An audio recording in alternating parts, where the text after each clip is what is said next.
How to make autoplay on Wi-Fi only on Facebook Lite. Hello guys, in today's video I'm gonna show you how to make autoplay with Wi-Fi only on Facebook Lite. First thing, go to Facebook Lite and here just click these three lines in the top corner and go down until you find settings, and then go down again. Here you will find media, click on it.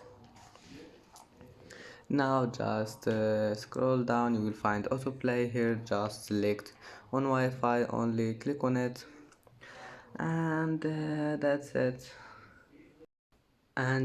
it for today's video. If you like this video, please don't forget to like and don't forget to subscribe, and thank you for watching this video until the end, and now see you in the next video.